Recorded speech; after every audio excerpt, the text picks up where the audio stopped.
wouldn't be Being all under $895. well, whatever the cost rate is. I mean, what, plus or minus 10%. You should see the. Yeah, I would suspect that's okay. Otherwise, they wouldn't have made it this far. But remember, we were on the first committee. Yeah. We always said that there's a little bit more money. We want to provide your. Yeah. It's still making me crazy that they're taking a step forward. I mean, I lived here my whole life. When they finished. You need both of them? Thank you. 205 highway, it was already obsolete. By the time they paid the last stretch, it was already obsolete. And I'm afraid they're doing the same thing. I personally don't think this particular bridge is going to have a significant increase. I kind of agree with their traffic estimates. This is not a freight bridge. And we do take care of pedestrian and bicycle. We got fabulous lanes on the bridge. But the other thing is tying it in. We have no connection to a major bikeway on either side of the bridge. We have a great bikeway across. We have a great bikeway on Gato Parkway, but no interchange. Yeah. Well, we remember going back to the previous committee. One of the first things, I think I brought this one up. I was kind of curious about the answer. Is we're going to build this wonderful bridge that can withstand any type of tremors that the earth. Yeah. It really looked beautiful. It is.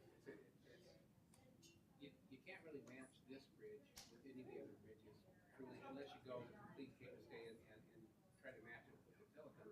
But why would you do that when none of the other bridges in town match each other? For the most part. Be in there. Yeah. So why try to match it? You're running Microsoft? Yeah. Oh. Some people pay attention to it.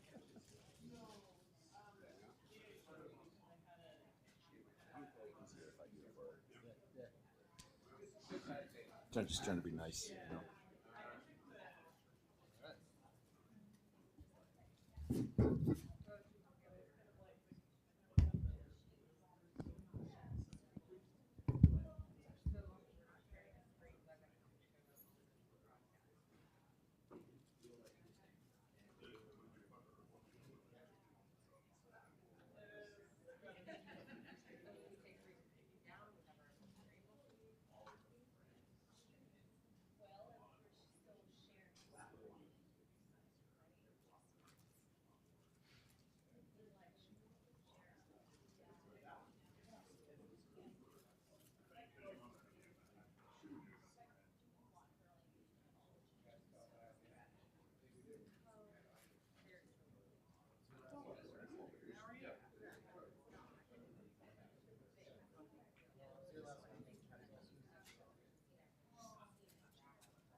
Doing okay, Tony?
All right. Hi, everyone. We're testing my audio.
So I think you all can hear me.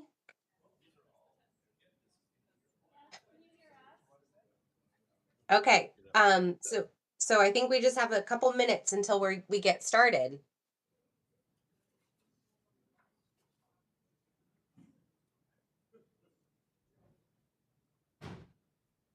Hey, Brandy, can you hear me okay? Yes. Okay.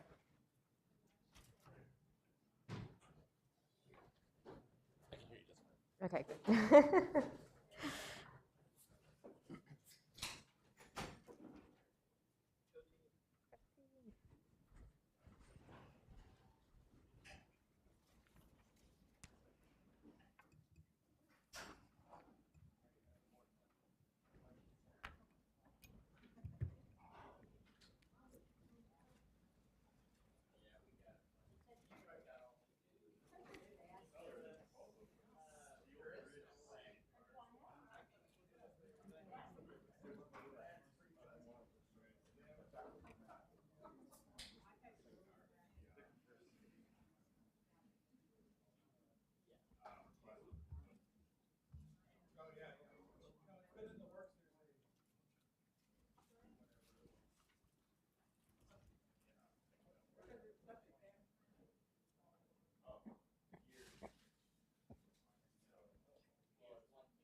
You could move this.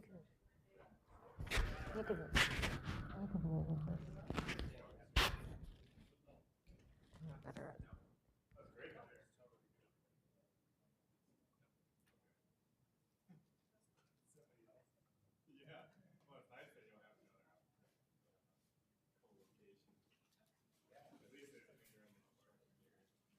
Okay, so hopefully we'll get started in just a minute. Okay.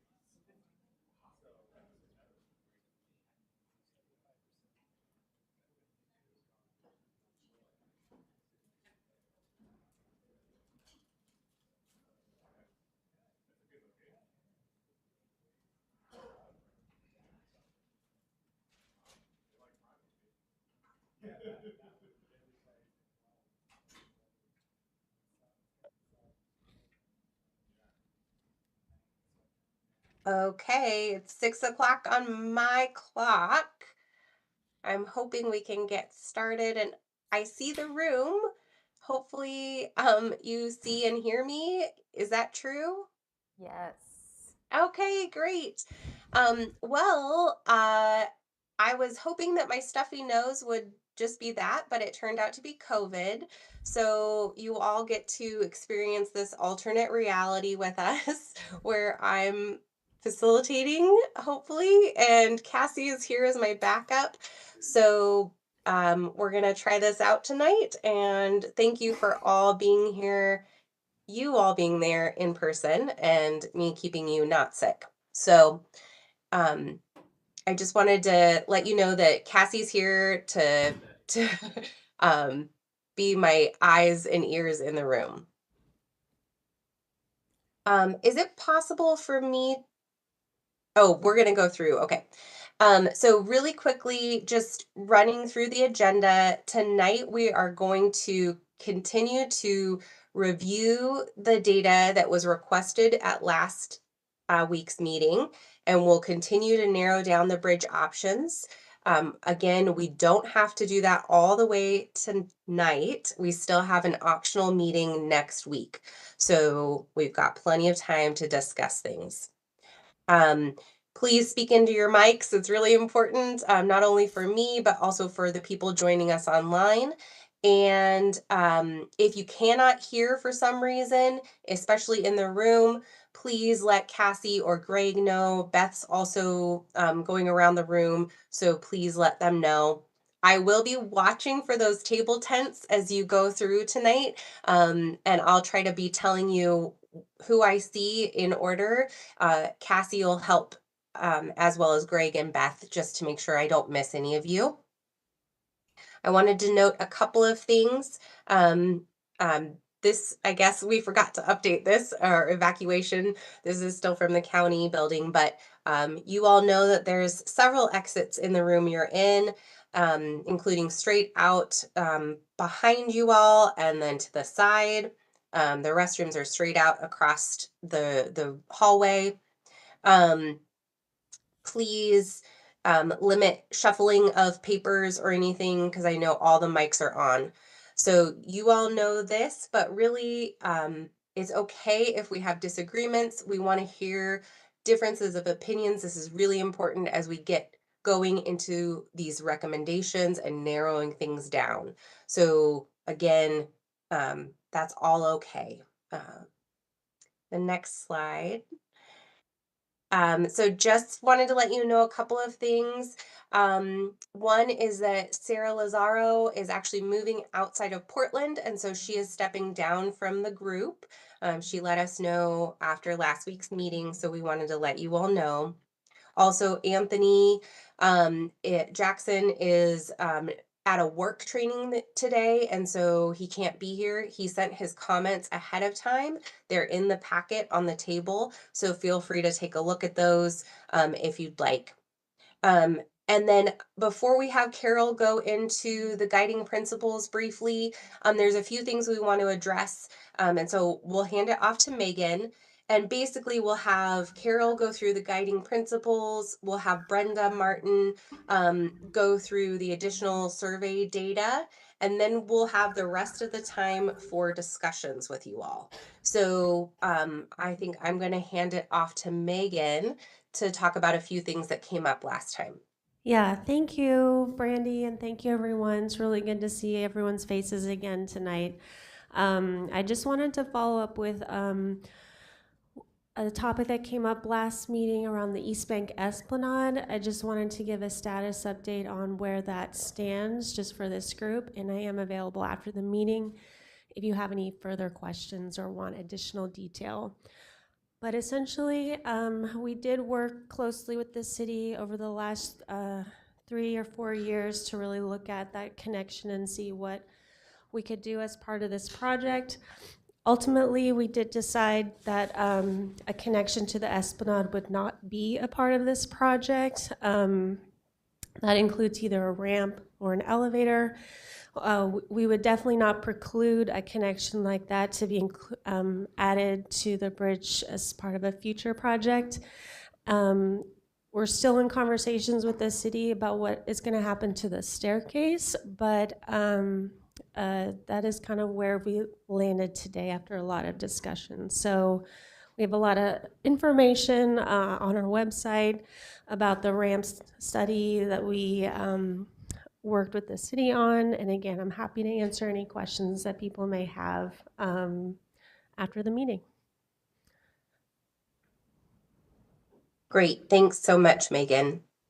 All right. Carol, are you in the room?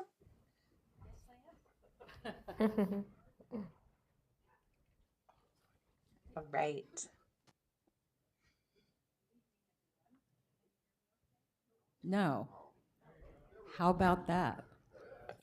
No. Okay. Well, as you recall, it was almost a year ago that we went through a number of guiding principles.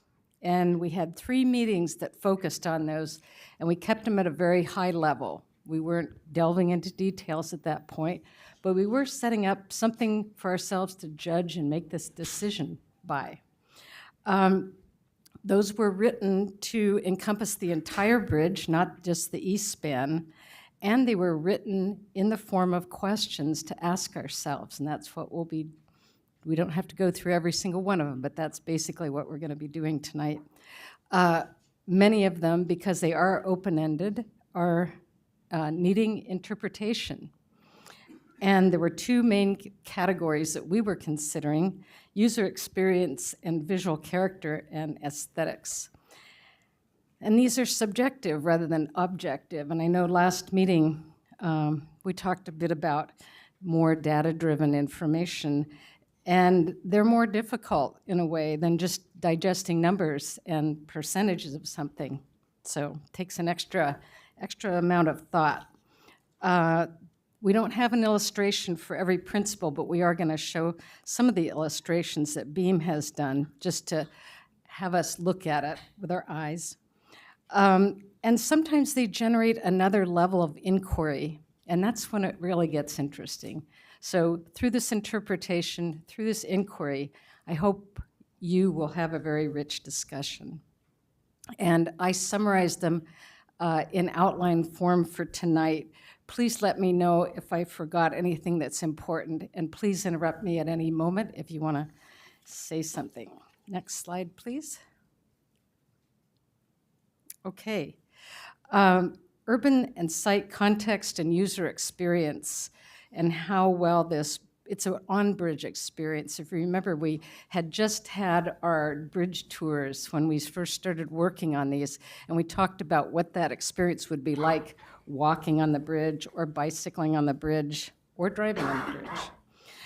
We talked about clear and curated views of the bridge itself and the cityscape, and I remember us talking about transparency, and that's probably a topic that will come up. We talked about the importance of different landscape features and other features such as the West Hills, the river itself, open skies. We know that part of the bridge will have open skies, the west part with girders and the center span with bascules, so we will have open sky for at least part of it. We talked about civic-scaled and human-scaled gateways and that sense of arrival. And we also talked about the geographic center of the city, remarking that this is a unique location in all of the city of Portland. This is a crossroads between where the grids divide on Burnside and where the river divides the city east and west. And there was a destination referring to the entire bridge, but maybe we can think about that in the context of this east span as well. Next slide, please. There we go. Kind of give you a couple of on-deck experiences. We've seen these. Thank you. Anyone care to comment on that? Okay. Oops, can you go back? Let's see. There we go. Just hang on that one a second. So then we started talking about that below bridge experience. And if you want to flip to the next slide for a second, excuse me, there isn't a next slide of that because we don't have below deck slides for the presentation. And please know that there are project components being worked on other than the east span, and we'll want to look at those a little bit later when we have the next CDAG meeting and see what BEAM and HDR are working with in terms of the span over Waterfront Park and the bascule itself. But there was a concern for openness, concern for personal safety and sight lines, the vertical clearance under bridge at Waterfront Park, and the underside views of the freeway, the East Bank Esplanade, and the Burnside Skate Park, a number of features like that. Next slide, please. And then we talked about the urban context with surroundings. And given that bridges are very different than buildings, how well does the scale and the form respond to the neighborhoods, other elements around it, the historic district, and we talked about the distinctive signature of this city. So I think we're all perplexed about what that should be. We recognize that if we want something unique in our city, perhaps this is the place to do it. We talked about the West Side Historic District in the downtown, and given that the West Side has sort of a quiet girder structure that's going to be very different from the East Side, we still have Big Pink there. And does the East Span talk to it? Is there a dialogue across the bridge, across the river? We talked about East Side neighborhoods, buildings, industrial district, and the changes in the development patterns of the East Side itself. The building forms are very different than the West Side. And to the future, what will likely be there? What will be the bridgehead? We also talked about the OCC towers, the Moda Center, no longer an industrial East Side so much. And we also could mention that the arch structure of the new Blumenauer Bridge is nearby. Someone commented that in the public comments. And then we talked about the other bridges up and down river, other tide arches, the other cable stayed structure. So that's something important to be thinking about. Anyone have comments? Nope. Okay. And then we talked about the visual coherence of the bridge. And this one's a tough one. I think this is tough for everybody to reconcile, to achieve the balance, the unity, and the flow, given the three-part span requirements. And to assure you, all these design elements are underway. We will be talking about them. But now we're focusing on the East Span as a driver. And please know that these graphics and placeholders that have right now are sort of more generic bridge types. They're not the design, they're types of a design representing each category. So the shaping hasn't started yet, and there will be elements of consistency. The deck edge, the shaping of the piers, the pair of operator houses, railings, light poles, the towers, or style of arches. What kind of bracing will they have if they are braced? And then we talked about the views of the Burnside corridor. Maybe it's good to flip to the next slide. There we go. And the river itself, and what really feels right. And if we can just rest on this slide for a second, I think that bridge infrastructure is always interesting when you get right up next to it. It's always bigger than you think it's going to be. And every time I walk across the Tillicum, I always look up and those towers look bigger to me, the cables look bigger to me, the bridge deck looks bigger to me. Same thing on any other bridge. They're meant to hold up a lot of weight, and we're sort of minuscule by comparison. So it's interesting to judge what that is going to be, but this illustration with the two operator houses suddenly gives us an element on the bridge that is more of human scale, which is kind of interesting. And then I think there's a good thing to look at, and I think, Keith, you mentioned this last meeting, but how does the the west end of this east span meet the river? How does it meet the in-water pier? Is it heavy or light? Is it related or not? And what do we think about the bank-to-bank relationship to the bridge, and is that important to us? How do we honor the river?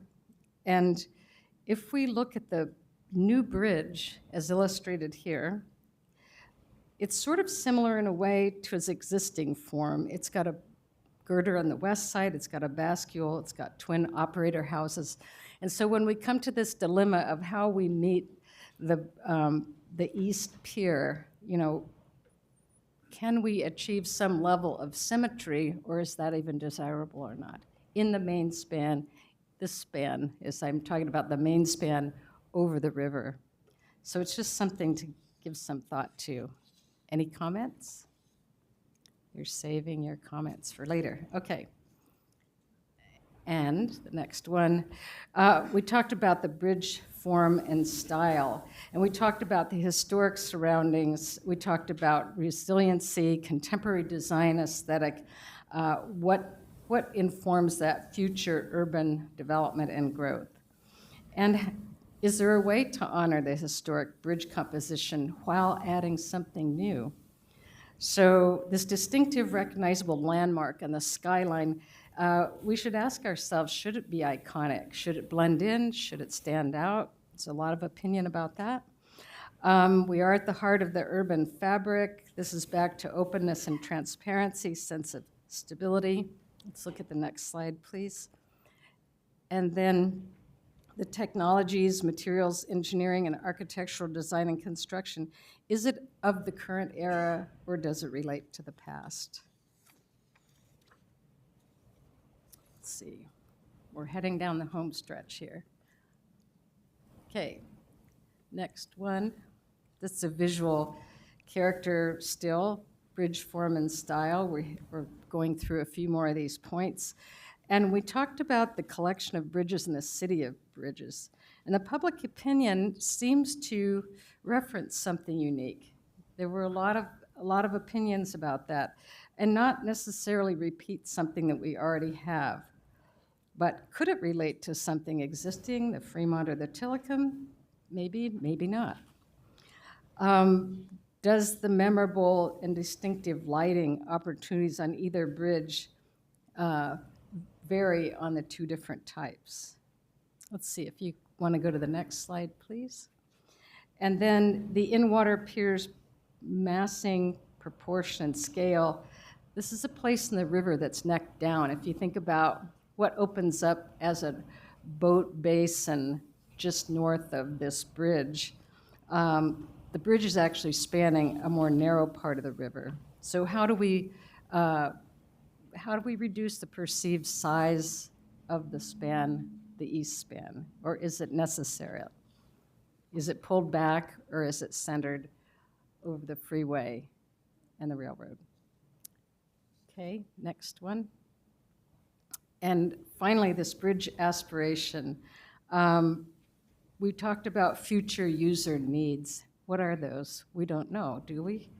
It can be interpreted in a number of ways. Portland values, resiliency, artistic expression, timelessness, and sustainability.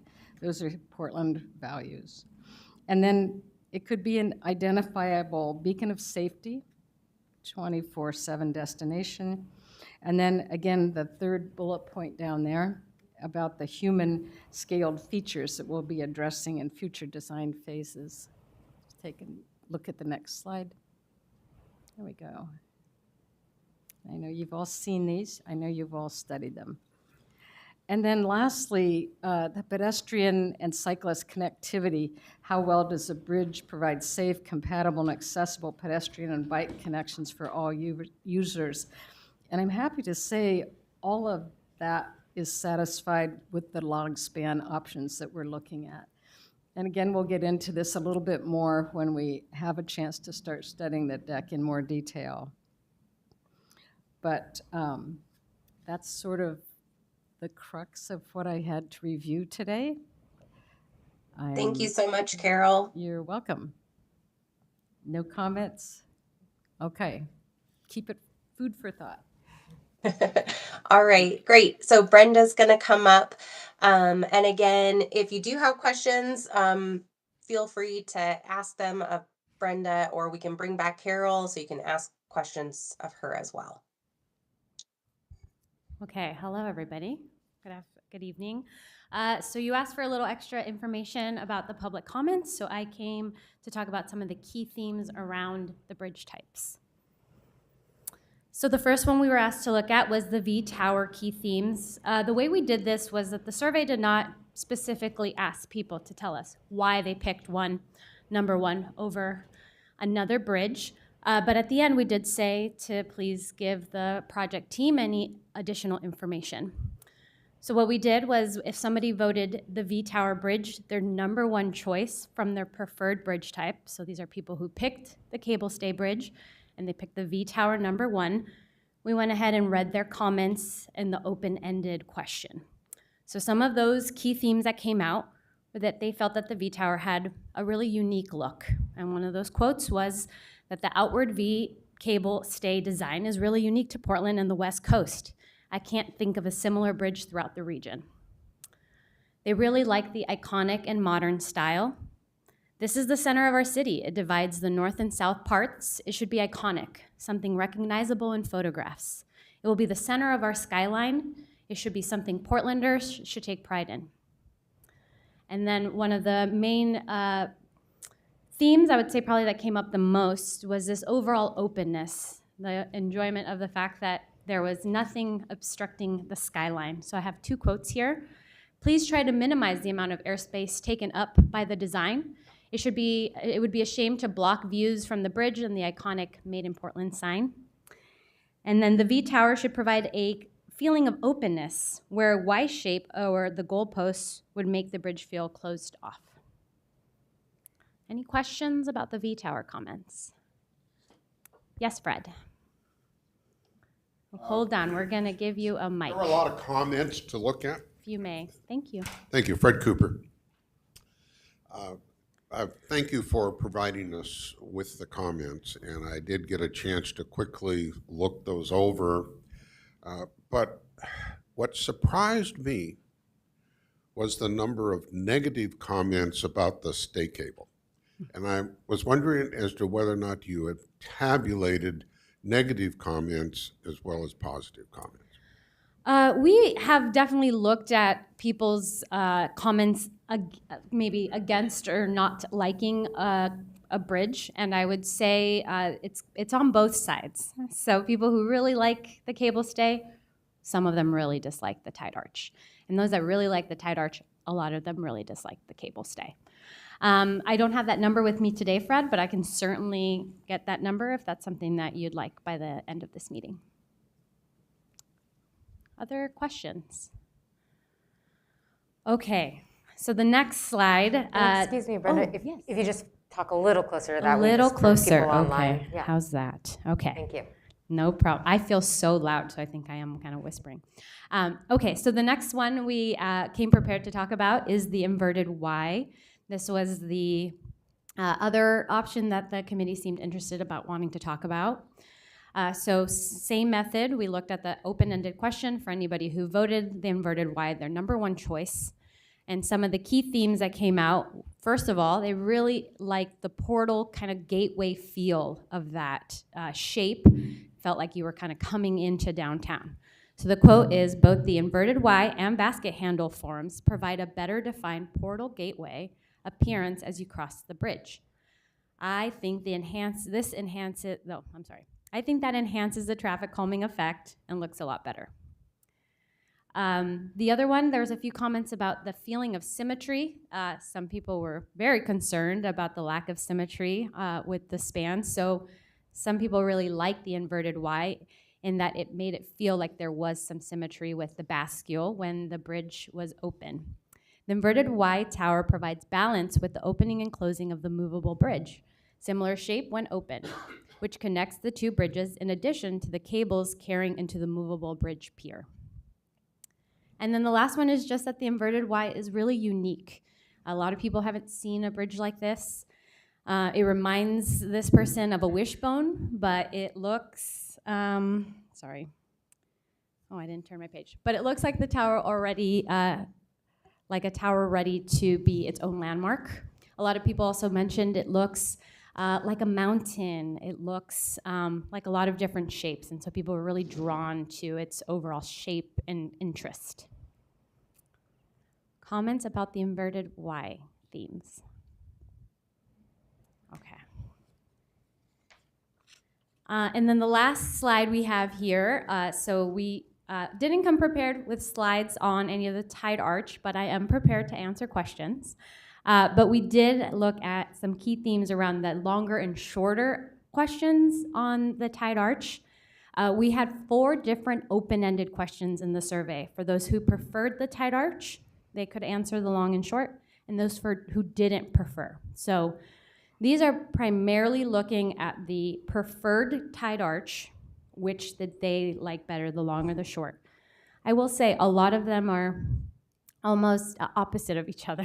So a lot of people like the style, but really for both. So for the first one, they think it just looks better. There's a lot of people who just kind of felt like it just looks like the right size for the bridge.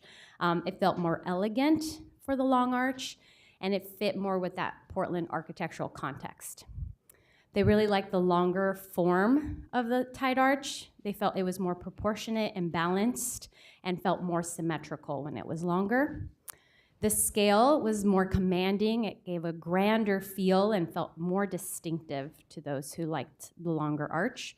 And the last one is the context. They felt that it just fit better with the surroundings of downtown and the other buildings, and it actually felt less cluttered to have more time to kind of arch down to the bridge span. For those who preferred the shorter arch, they liked the style of the shorter arch because they felt like it was more sleek and aesthetically pleasing, and it felt less busy and flashy. The sightlines felt less obstructive and like there could be a greater visibility when on the bridge. In terms of the scale, they felt that the shorter arch was more intimate. It provided better proportions on the bridge, and because it had a smaller profile like the existing bridge, they felt like it was the right size. And the last one was, they liked that it was more of a landmark. There was a lot of comments in comparison to the Fremont Bridge and feeling like the Fremont Bridge was kind of this larger version of what was being offered here, and the shorter arch would kind of be a good complement to that Fremont Bridge. A few people called it the Fremont Monster, which I thought was funny and cute, but overall it just felt less dominant. A lot to think about. Any questions about the shorter and long arch key themes? Okay. Any other questions for me? Yes, Neil. We'll wait to get you a mic. I'll use my outside. For those listening at home. Or this. Portland has a couple of older bridges that probably will need replacing in the not too distant future, specifically Hawthorne and Steel. And I think this bridge may set the tone for future bridge replacements. You've got the Arch Bridge. I kind of referred to it as an erector set bridge. It's very traditional, old style, and that may set the tone for future bridge replacements, as opposed to, do we want to go that route, or do we want to go something a lot more modern? I kind of prefer the inverted Y, but either of the cable stayed would be okay. So do we want to go very traditional, which may affect future choices in bridge style, or do we want to go modern, which may accomplish the same thing? Just something to think about. Thank you, Neil. Any other questions or comments? Thank you.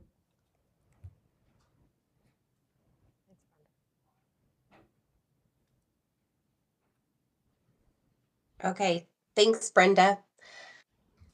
Okay, well, I think this is where we're going to start to talk a little bit more about our recommendation process and where we go from here. So, I believe there's another slide. Is that right, Twin?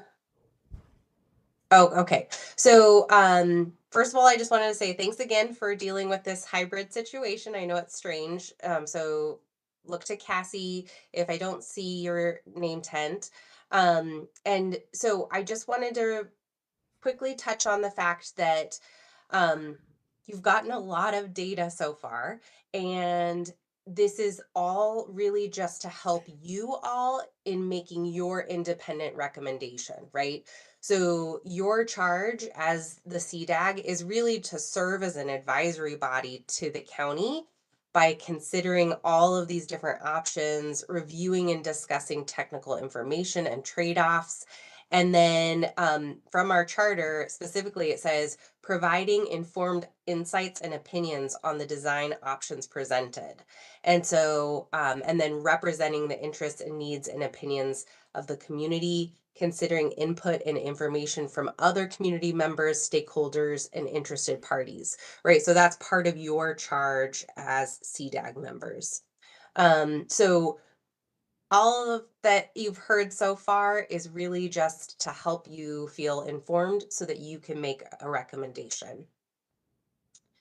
So I did want to touch on where we're at now, just to make sure you're all on the same page. And I did want to go over, there was a question about this idea of 75% making a recommendation and a consensus. And so I did just refresh myself on your charter. So our charter says the group will endeavor to work towards consensus, and all input will be documented, recorded, and included in any recommendations. And consensus is not the same as total agreement. So instead, we're trying to reach 75% of you that agree to move forward with a recommendation. So as of tonight, I'm counting 17 of you in the room. And so that would mean that any vote tonight, we would need to have 13 of you move forward with something. But we will still record any and all viewpoints that come into that. So that's kind of where we're at for next steps. So I wanted to, again, just make sure that we are all on the same page about the remaining 4 options. And so I think, Twin, if you can go to the next slide and we can just... Sorry, Brandy, I'm just going to jump in. Correct me if I'm Thank wrong. you. I think there's 18 in the room. Okay. Without Jackie, is that not correct? Oh, Bob's not here. Bob's not here. Okay. So 70. Okay, great. Thank you for keeping me honest. Sorry, I forgot Bob wasn't here. Yeah, you're on it. No. Okay, no, that's great because I'm not in the room. So thank you. Okay, so these that you can see on the screen are the two that Carol just showed. So you all asked to zoom out a little bit and see what it would look like from the no, what am I? Markham Bridge. Yeah, the Markham Bridge. So this is the zoom. Morrison. Morrison. Why am I? We'll blame COVID. So Morrison Bridge. And so you can see this a little bit better of what it would look like. Here again is a different view. The next one, looking at it, as mentioned, Brenda mentioned some of the public's viewpoints of what this looks like to the sky and as a portal. Again, looking to the east. Over I-5 and the railroad, I mean. Okay, and that bike and pedestrian viewpoint, looking east and looking west, there's Big Pink. And then this is looking back west from Grand, I believe. Okay, great. Cassie. So before Brandy, before we just move forward, yeah. real quick, we've got Brian and Patty and Susan with their tents up. Okay, wonderful. Because the next thing I wanted to do is just check in with you all and see how you're doing. So I heard Brian, Patty, and Susan. And then Gwen. We just got a Okay. Gwen going up. And then Fred. Okay, great. And then if we can just take down the PowerPoint, then that will help me to be able to see, please.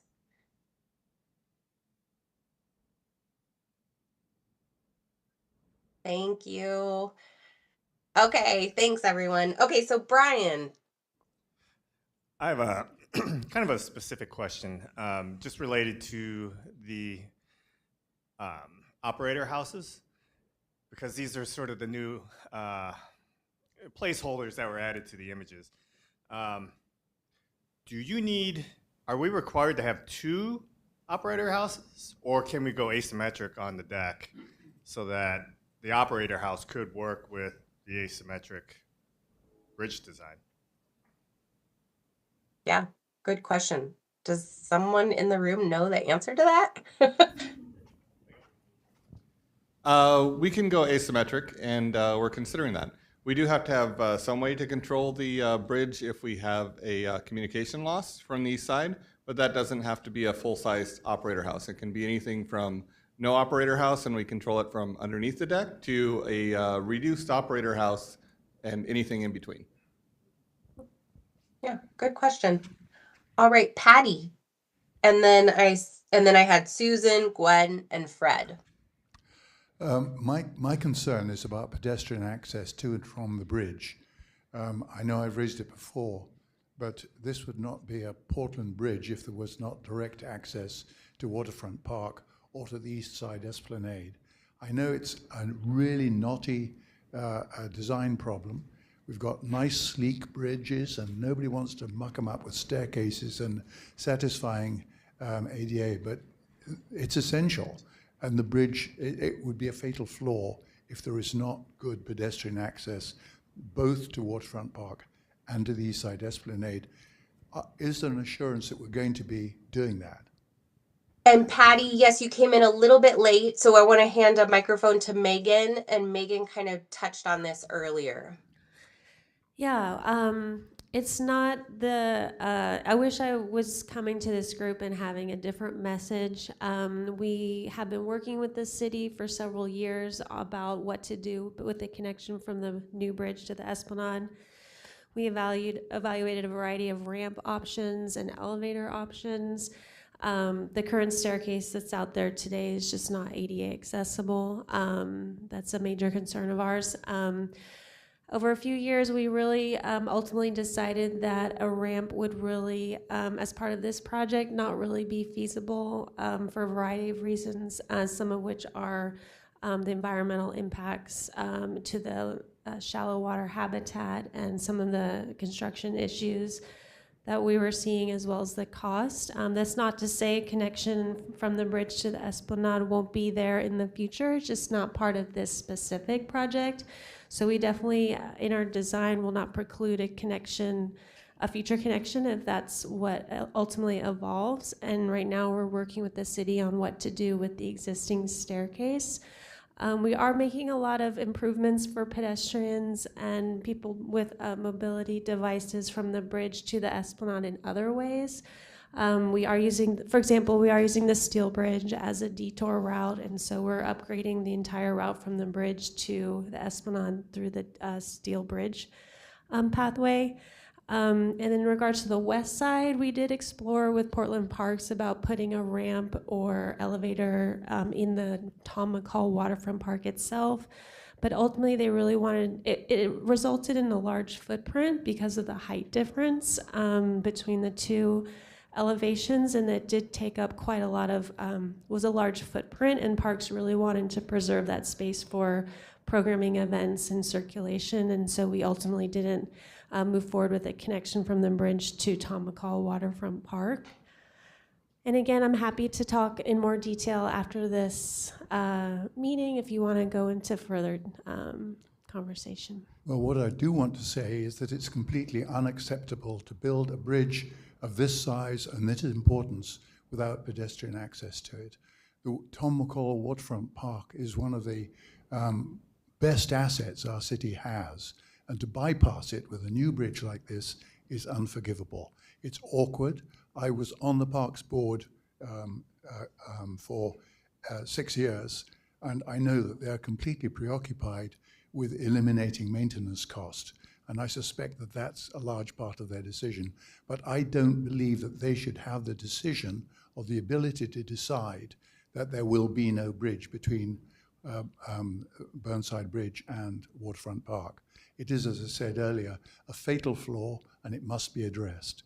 I understand the complications on the east side, and so long as there is provision made for eventual connection there, but I still think it needs to be looked at now as we are designing the bridge, rather than as an afterthought. That was really the problem with the connection that's there at the moment. It was very much an afterthought, and understandably, and it's not a very successful design solution. But when one wants a good design solution, one needs to begin when all of the pieces are on the table, as they are now. And deferring a decision on how to get pedestrians on and off the bridge to a later date is absolutely not acceptable. Thank you so much, Patty. Susan, and then Gwen. Oh yeah, Randy, I was just wondering if we could see the money slide again, the one that sort of talks about the cost. The money comparison. Yeah, is that Okay? So that was from the last meeting? PowerPoint Yeah, I don't have it from with me. last week. So I think Twin can probably work on pulling that up. Okay, great, thank you. What's your question? Do you have a specific question while she pulls that up, Susan? No, that was my question. Was Oh, okay. Okay. Can, while she can we pulls see that that up, slide again? yeah. Okay. Maybe we can go to Gwen while Twin pulls that up. Oh, you're so quick, Twin. Good job.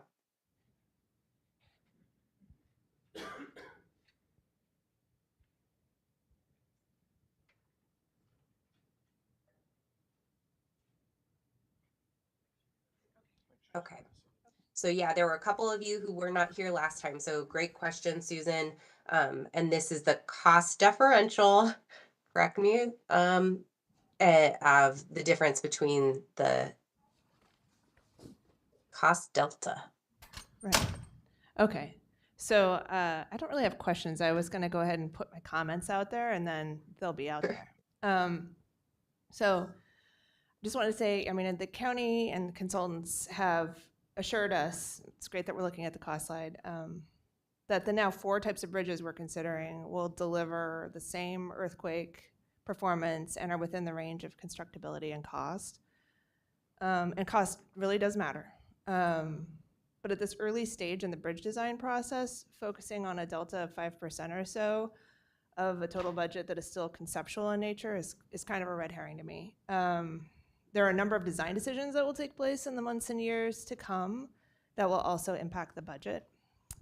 And it's important to note that the process of value engineering, which I don't know if people know that phrase, but it's a funny term of art and architecture that basically means strip all the good, expensive stuff out of a project so you can get it built. These choices in value engineering that get made can have a real impact on the final aesthetic of a bridge type, of any bridge type that we select, and in ways that can be pretty profound. So I really also want to acknowledge like the voices in this room and in other venues that have approached me and said, why do we care about what this looks like? Not so much in this room, you guys care about what it looks like, but other people have said to me, just get it built already. Why are we fussing with design? Shouldn't we have had this bridge yesterday? Shouldn't we blow past the design process and get on with it? And time is of the essence, but as many of you with familiarity on how projects of this size work, there are plenty of things going on to move this project forward while the design gets worked out. So let's talk it out. Whether or not we weigh in, a design has to happen. So we should seize this opportunity to have a say and shape the look of this bridge. And because it is a critical piece of infrastructure that we need on, we'll need on one particular day, and then the weeks and months and perhaps years to follow, it's also an object we'll be living with for so many other days when our city is not in a crisis. And the design should be something that we can look on with pride. So with that said, I want to focus a little bit on my preferences for the bridge and the themes that kind of came up in my thinking about it and why I landed on the type that I prefer. The first was materiality. I've repeatedly shared my skepticism here regarding whether weathering steel is a good choice for this bridge in terms of a material. I've had considerable concerns about the toll 120 years of graffiti removal will place on the bridge's maintenance budget. It's also going to be an issue on the other bridge, but the subtraction process of taking basically patina off a weathering steel bridge is worrisome to me. I'm also concerned about weathering steel's tendency to bleed rusty water onto pathways, sidewalks, columns, and roadways beneath it. And we were told in a previous meeting that rainwater coming off these arches would have to be dealt with, quote, very carefully in order to not stain the bridge. And I have significant concerns about that. That's the kind of detailing that can get lost in value engineering. If it becomes, it's not really important for the function of the bridge that the rain go a certain way, then, but it adds cost, it'll get lost. So I would, I'm concerned about the overall look of the entire bridge with that material bleeding onto it. Another subject came up in the last meeting, which was the issue with welding versus rivets and plates. And that is also something that can come out in the wash in value engineering. And in talking with someone from the construction team after the meeting, she said, we can weld, it's just harder to find the people to do it, and it is a more expensive process. So if we want that really smooth looking bridge arch that you're getting in those renderings, the chances are good that it'll be more expensive and difficult to do, and we'll probably get lost in value engineering. So moving on from materiality to urban form, in most river crossing arch bridges, the arch lands on either bank of the river, and it frames it, and it says, hey, look at this beautiful river, we're kind of celebrating it, look down here. It's a really pleasing application in that particular bridge type. But in this instance, as we know well, we're dealing with three very different conditions that have pushed us to an asymmetrical condition. So we have this tripartite solution for this bridge. In these circumstances, the arch form on the east side would place emphasis not on the river, but really on the freeway. And I think it creates somewhat of a pleasing frame for the motorists driving under the freeway, and it's compelling in that way. But because it will land on the river's edge, the true meeting point between east and west in our city, I think the Willamette River becomes kind of a secondary feature to that arch. And it's almost like an afterthought, which I think would be a mistake. Also, as a proud East Sider, I'm keen to see our side of the river receive what will surely be like a landmark, some form that's a fitting bookend to the Tillicum crossing, framing the southern reach of the central East Side district, and which is an area that's primed for really major renovation and changes and a lot of innovative development in the years to come. So I'm concerned that the arch would get lost in the general busyness of the east side's many buried structures and future taller forms. I appreciate that there's a desire to commemorate the industrial past of the east side, but I'm going to suggest that we already have some rusticated memorials to that past in the form of the sculptures that are at the foot of the Hawthorne and Morrison bridges. I feel like we've kind of done that, and we can move on. So it's for those reasons I'm a proponent of the cable stayed options. Among the two remaining styles of bridge, I prefer the inverted Y, and my reason is simply that the splay of the V tower, I'm a little concerned when I look at the pedestrian and bike crossing that kind of looms over those crossings, but I would be open to either of those solutions. And then connectivity, I do want to concur with Patty that it's really a shame that we're not connecting to the East Bank Esplanade and Waterfront Park, and it does feel like it's a big missed opportunity if we don't work towards that. And I understand it's not just the county's problem. It is a parks issue and potentially a PBOT issue, and that somebody else needs to be, taken to task about this. We need to come up with a solution to connect these two major pedestrian and bike thoroughfares to this bridge. I'm also sensitive to the fact that we have a 55-45 split in favor of arch forms, and I completely understand that. But as I said at our last meeting, I'd be curious to know how the split would change if our survey respondents knew about the maintenance and aesthetic issues associated with weathering steel, especially, and if they had more information about what is coming to the Central East Side. I respect how difficult it can be to design this sort of public outreach process and public engagement, but I also know that the follow-up question and deeper information can change minds. So while the opinion of our respondents is something to take into consideration, we as individuals were tasked with bringing our own sensibility and expertise to this process. If we were to rubber stamp some survey results, we could have had many fewer meetings. So I'll continue to advocate for the cable stay options while looking forward to a robust debate with this smart and thoughtful group. Thanks. Thank you, Gwen, and I just want to note to Brandy that Jason put his up next. Great, thank you. And I see, Fred, do you have your name down, or did you want to comment still? I thought I had seen that you were next, but. Thank you. I want to start with a comment that I need to make. We're getting closer to some important votes, and I want to go back to, I reread the Code of Ethics, and I need to make a statement that not necessarily a conflict of interest, but maybe a perceived conflict of interest, and that is that since we've started this process, the county has finalized all of their support in the way of consultants and contractors, and my former firm is a subcontractor to David Evans, who is supporting the county. So I wanted people to know that. I don't think it affects my vote at all, and I have currently no financial interest or ownership in my former company. So I wanted to make that public statement. Thanks so much, Fred. Okay. I wanted to make a couple of comments on the cable stay. And if we could go to one of the broader views of the cable stay, let's see, from there, that one will do fine. Upper right, the inverted tower. Okay. When we first started looking at cable stay, it was basically our perception that it was close to the buildings on the East Bank.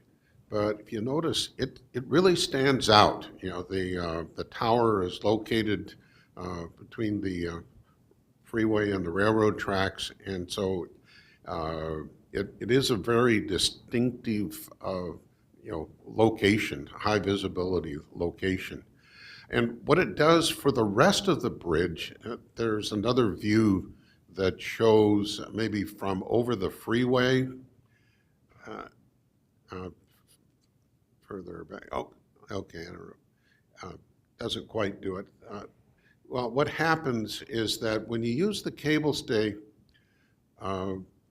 the Basco section and the West Bank girder section, you have that broad, open feeling that the current Burnside Bridge has. That's always been one of the distinctive features of the existing bridge, is this openness clear across.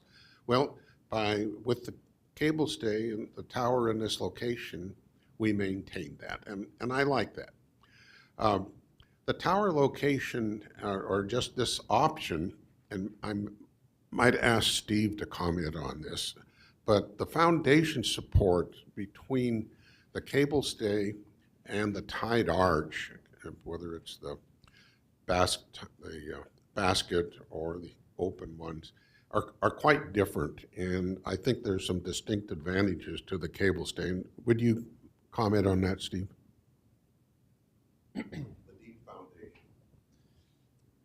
Yeah, so a couple of clarification points. So in all of these options, and I'll start with the statement that was made earlier, all the options are going to be equally designed to resist the seismic demands for the Cascadia subduction zone or even a greater earthquake. The cable stay version lands, to the east of the railroad, to the west of 2nd Avenue, in that zone, and on a single tower on large foundations, large drilled shaft foundations, cemented into bedrock much further below. Through the process, that whole space on that side will be subject to liquefaction, and we've designed the location of it and the scale of it to resist any sort of demands or loads that liquefaction, that movement of the soil creates on the structure. So that singular foundation point is something just as it says, it's a single foundation point. In contrast, there is an option, the shorter arch would have 2 foundations inside of that same zone. That's one of the aspects of the shorter arch. The longer arch, however, only has 1. So that's one of the distinctions between a short and a long in terms of the arches. But in terms of the short arch, it's true, there would be 2 different foundations in that same zone. Now we will be designing it to resist that same earthquake, so there's no risk from a seismic standpoint to the bridge itself. They're equally resistant to earthquakes. They'll perform and function just the same.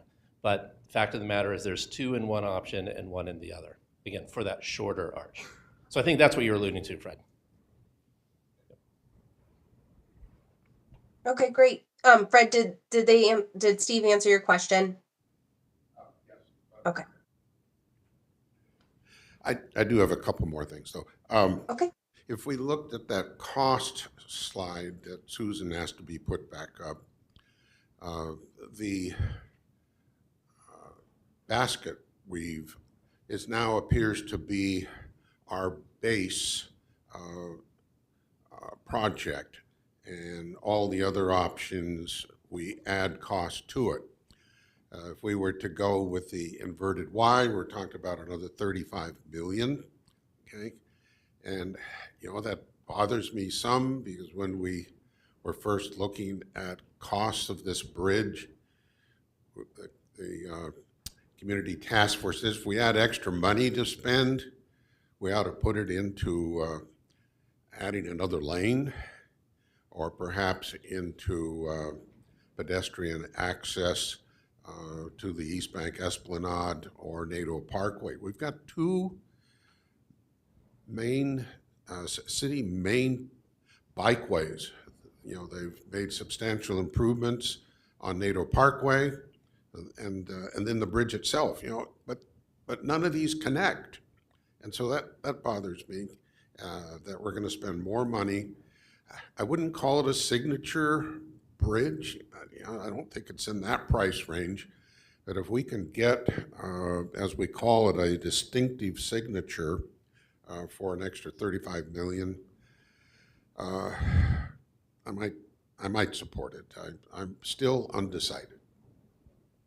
Okay, thanks so much, Fred. I think it can just go to Jason right there. So my comments just basically build off of everyone's before. I kind of wanted to echo some of Gwen's comments about maintenance costs. So as we're looking at these cost differentials, you can't just look at the immediate cost of construction, but also maintenance long-term. So without more information about how each of these would impact overall maintenance and total cost over its lifetime. It's kind of, again, we get into the weeds over, sure, it's tens of millions of dollars and it is price is important, but I don't think we really have line of sight to what the total cost really would be. And that's where I think we have to settle back into just looking at the criteria that we participated in building and refining.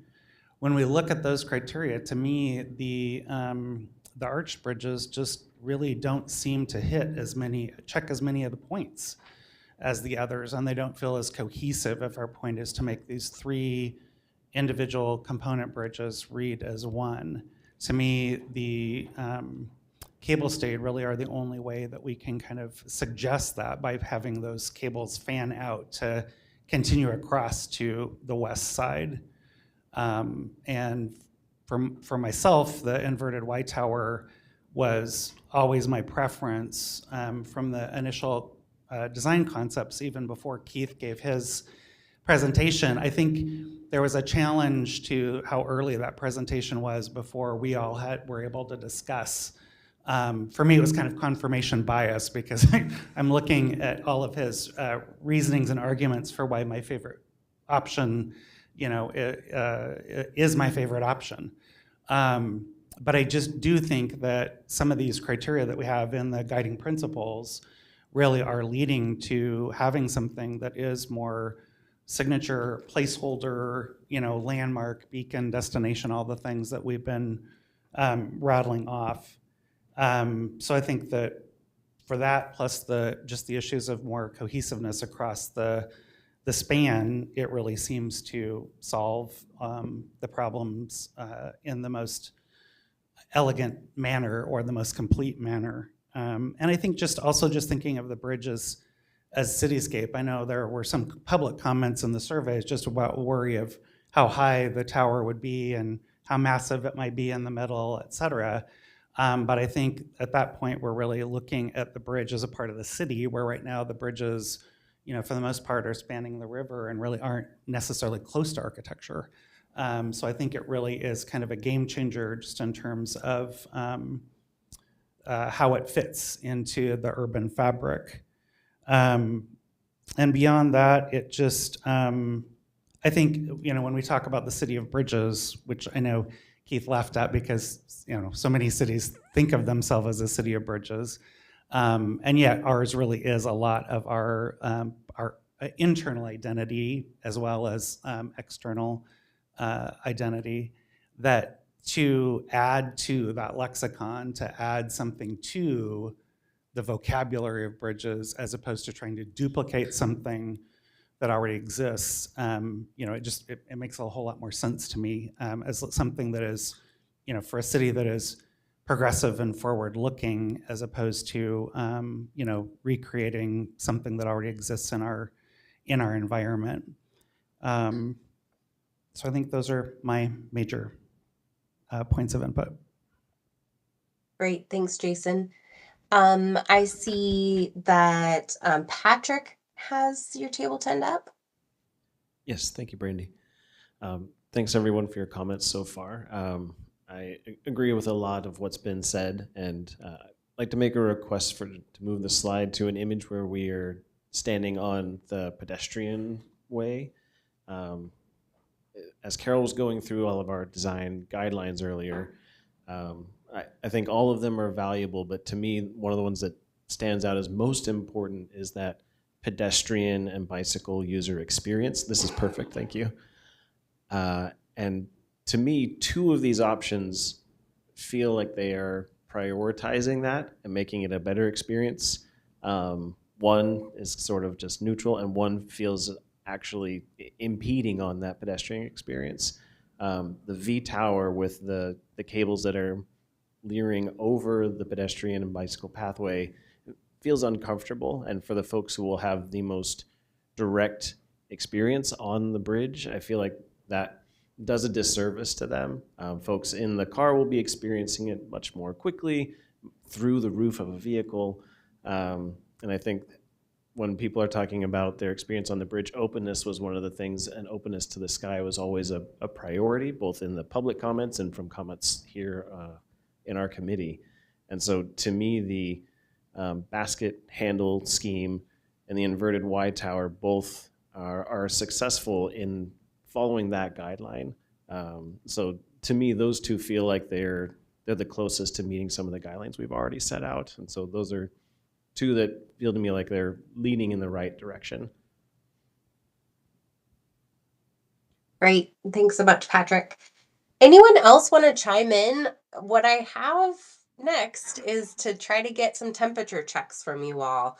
So, and then we can, of course, have some more conversation, but just want to see kind of where you're all at.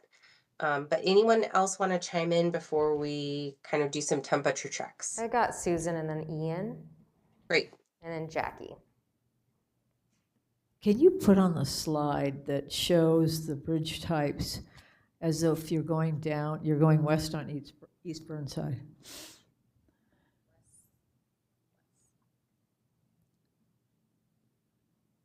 So this slide is very significant for me. Remember last week there was the one from the middle of the Willamette River. We said that was the most important one. But actually, this one's super important to me. So this is the view from the east side, looking west at downtown Portland. And I find, as do some others that have looked at this, that inverted Y tower is just kind of massive and kind of obstructive and something that not necessarily everybody wants to look at all the time. So I haven't written a long essay on this decision-making process because I want to hear what everybody has to say. But I do have some concerns about that a lot of the focus has been kind of right at the bridge experience or talking about the openness on the west side. Well, we all know that regardless of whether it's a cable stay or a tiered arch, it's going to be open on the west side. I mean, that openness is a guarantee in this whole plan. But I am the neighborhood representative for Buckman, which is the neighborhood that is on that upper right slide is just to the left of that whole left side. And there is some concern about this enormously large concrete, solid, upright, wishbone, I was calling it kind of the concrete Burning Man sort of person, structure being plunked down there on the east side. So again, I want to hear what other people have to say, but I just thought I would say something about that. Thanks. Great. Thanks, Susan. All right. So Ian and then Jackie. And I see a couple more. So I see Gabe and Patty. Hey there. So back when I started my journey on this process was actually the public input from the last working committee. Way back when, last spring, I guess, maybe. And I remember looking at that and clicking in my preferred bridge types. And at the time, I was like, ooh, arches, yum, yum, I love arches. And when I came to the first meeting here, that was what was in the back of my head. And the further along we've gotten this process, the more I've been, arches are lovely, I want something else for this bridge. There are a lot of pictures. The one picture in river looking north toward the bridge, the way the arch sits on the east side of the bridge just feels so heavy. And it feels like it's gonna tip the entire bridge up in the air by the weight of it, visually. Whereas the cable stays leave it open, and they leave the line of the Burnside Bridge as it stands now. For people who look at the Burnside Bridge, it is reminiscent of that line, which, since clearly we're not going to have the Burnside Bridge that we have, and a lot of people love a lot of things about it, that is a nice acknowledgement of the bridge type as it currently stands. In terms of the various types of cable stayed, which are my preference, I do find myself drawn to the inverted Y. I see why people like the V. I'm concerned about what happens if either of the buildings on either side of that want to be redeveloped into something taller. I don't know what the city's height requirements are that close to the river, but it feels like that would impede any kind of development that could go along either side of it.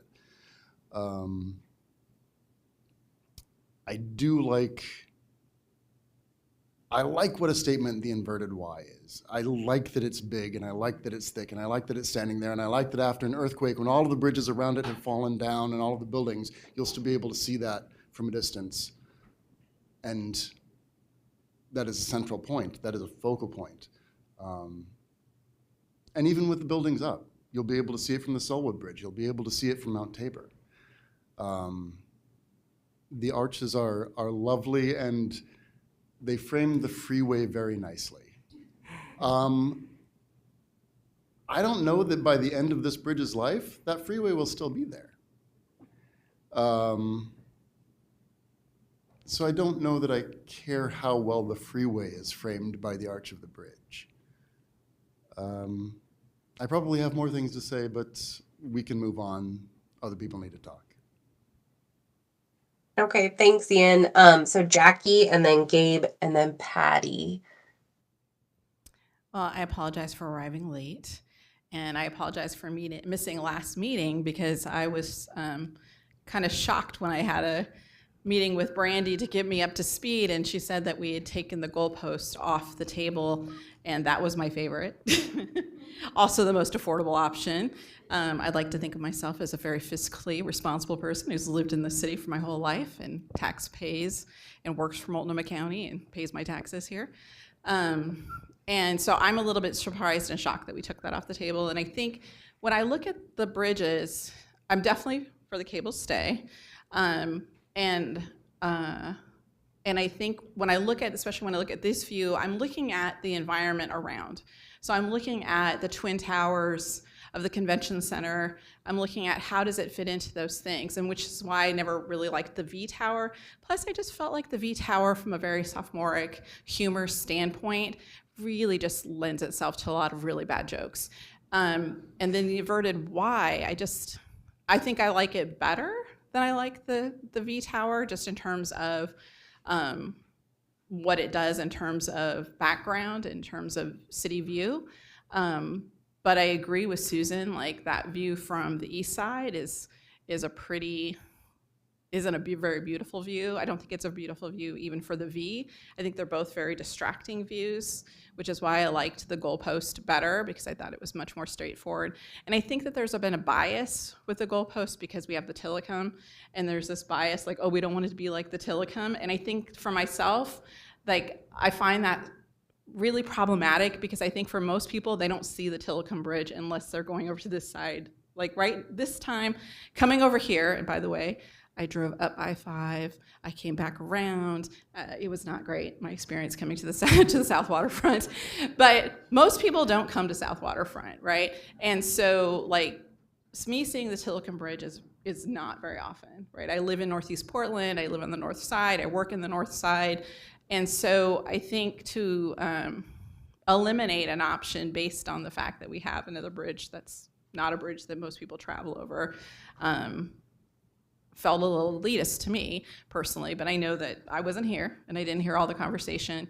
And I know that our architect is an artist and has an artistic point of view, but this is our bridge. This is the bridge that's gonna be for the city of Portland. This is the bridge that we're gonna rely on. Hopefully, through the rest of my life, I won't see an earthquake, but I don't know what that's going to be, right? We don't know what's going to be, but it's going to be around for a long time. And I think that we should be thinking about all the residents of the city. We should be thinking about the views from the east side. We should be thinking about the views when we look at it from the river, and what makes the most sense for us. And so I like the goalpost. I think it's the most fiscally responsible, and from aesthetic choice, it's the best choice. And then, of course, the inverted Y, I think, is your second best choice in terms of view, but of course, it's the most expensive choice. But I mean, I can see why someone might like that from an artistic point of view, but it's our purse strings, it's our purse that's going to pay for this bridge. So, Great, thanks, Jackie. So I see Gabe, Patty, Fred, Valerie, Carol. So I just wanted to speak to Susan's point about the this direction that we're looking at that inverted Y now.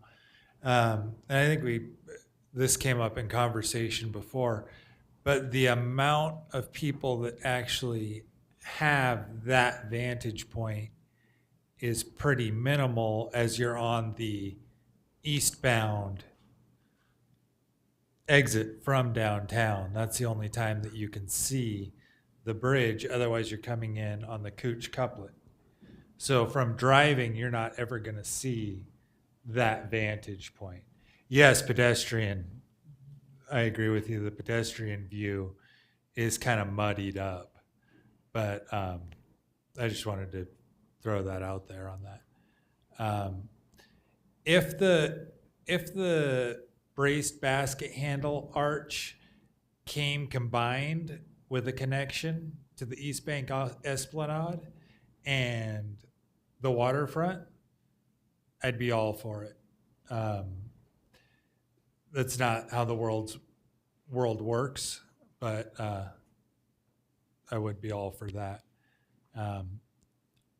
I'm pretty firmly behind the Y tower, though I'm not opposed to the basket handle or the other arch. We started this conversation with kind of highfalutin aspirations. Everybody wanted this iconic thing. As time goes on, it becomes part of the city. And I think if we were to end up at an arch, it would still become part of the city, and it becomes a background element. And maybe the fact that we made a bridge that lasts 100 years is the only goal we really needed. But that's my 2 cents. Thanks, Gabe. All right. I had Patty and Fred, and then Valerie and Carol. And then Sharon and Susan. Okay, Sharon and Susan. I wanted to talk about the way that one perceives the bridge, because we've been looking at static images, which can be very misleading rather.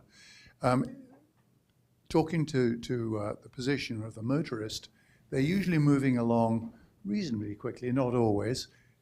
And as a consequence, you never see just the structure of the bridge. You're always moving through it.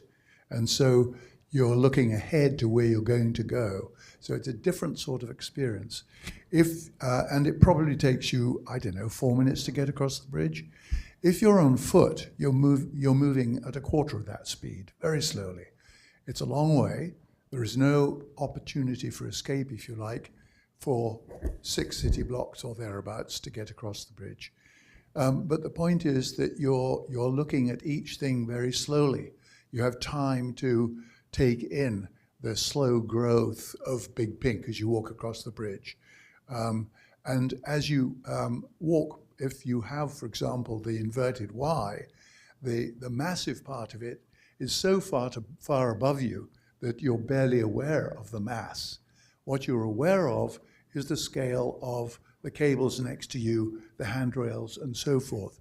Conversely, if you've got the tied arch bridge, the structure at each end of that tied arch is massive. There are also the concern about self-rusting steel that Gwen raised earlier, the maintenance problem, and the need to stop people climbing up on there. That would be a problem, and it's going to have an untidy solution. So all of these things tell me that from whether driving or on foot, the cable stay is a preferable alternative.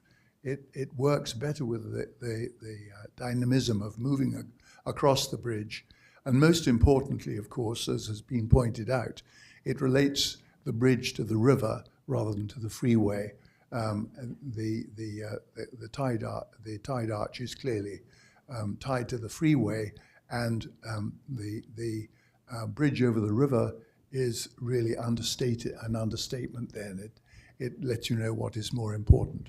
So clearly it needs to be a tied arch bridge. As to which particular kind of tied arch bridge, I'm open to that, but the choice is very clear. Thank you. Thanks, Patty.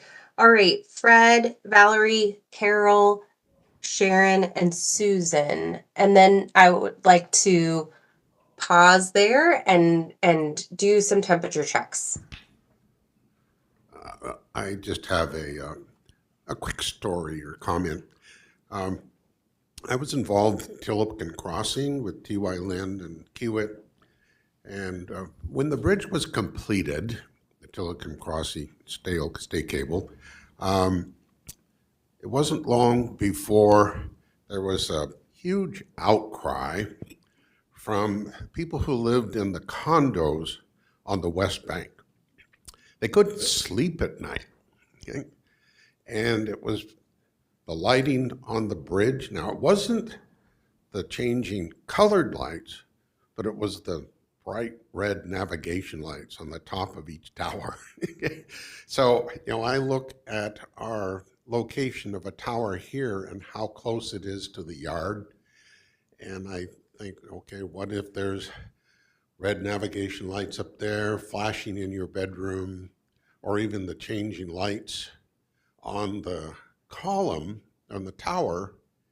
Are they going to even change the color of the paint in your living room? So it is something to consider, just the proximity to those buildings as to lighting effects. That's all I have. Great, thanks, Fred. So to Valerie and then Carol.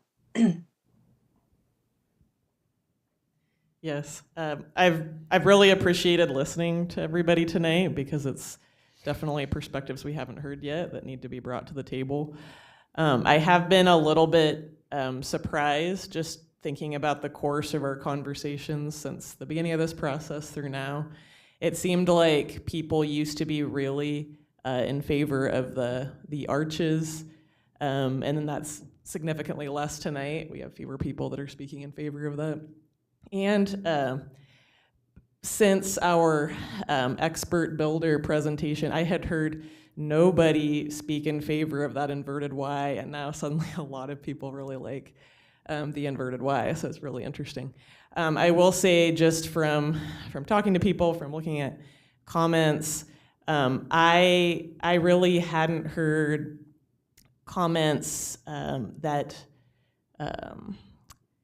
I guess looking between, since we had kind of mixed results, we had overall more people liked the arch and fewer people liked the cable towers. More people overall in all of the options liked the V tower, and then we got a lot of comments in our materials about why people liked the V tower. We haven't really brought that much into our discussion tonight about the V tower being the most popular option, so I would like to talk about that more as a group.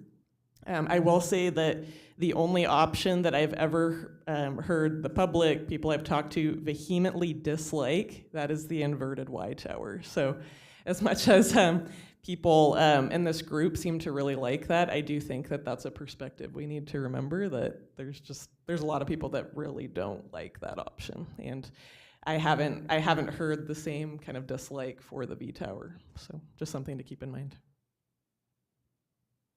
Great, thanks, Valerie. All right, Carol, and then then Sharon, then Susan. Firstly, I would like to say thank you to Brandy for adding the T to my name. I appreciate that. I will put all the credit where it's due. It's twin, so thank you, twin. A twin T. I just wanted to say that there are many beautiful arch bridges in the world. Sydney, Australia comes to mind. It's just one example. I wonder too, our beautiful Burnside Bridge has been around for almost 100 years, and it's still very charming.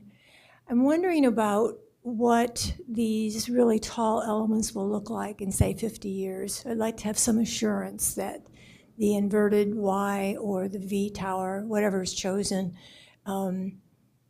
will actually be beautiful as our bridge is now after many years.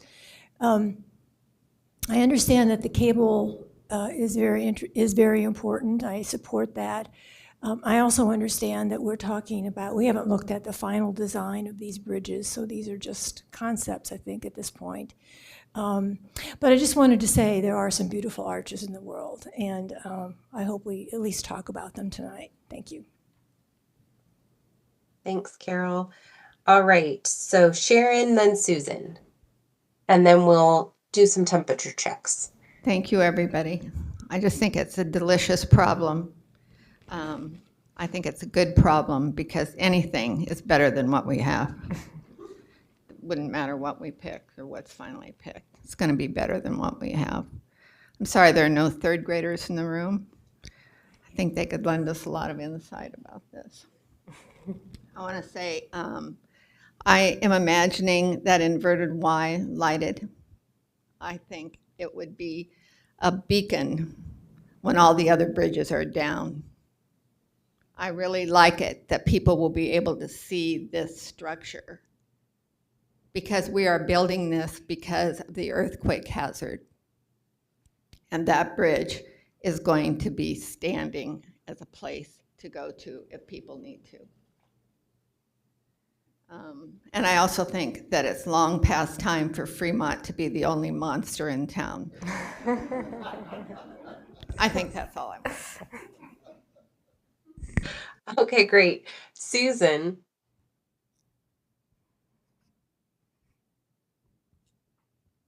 Thank you. I think, we're talking about Valerie's question. When I was looking at that too, like why did most of the people numerically vote for the V tower? And I think it was because they did dislike the inverted Y. I mean, if you combine those two votes, you saw that the two in between were the two tiered arches, which both got pretty close to numbers.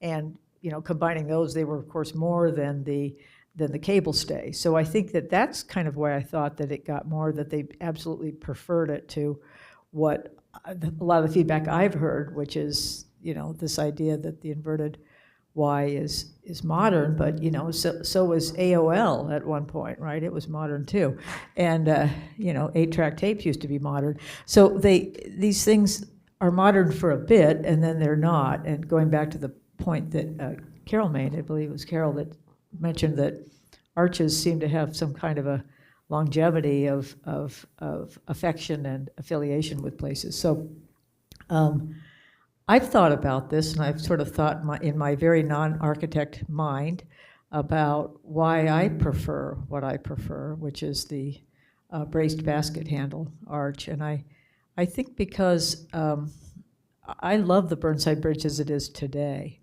and I find it historic and beautiful and modest.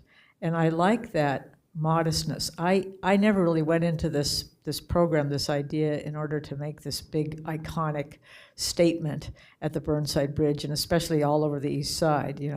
I went into it because we needed a bridge that was going to be resilient for the subduction earthquake that we know will ultimately hit.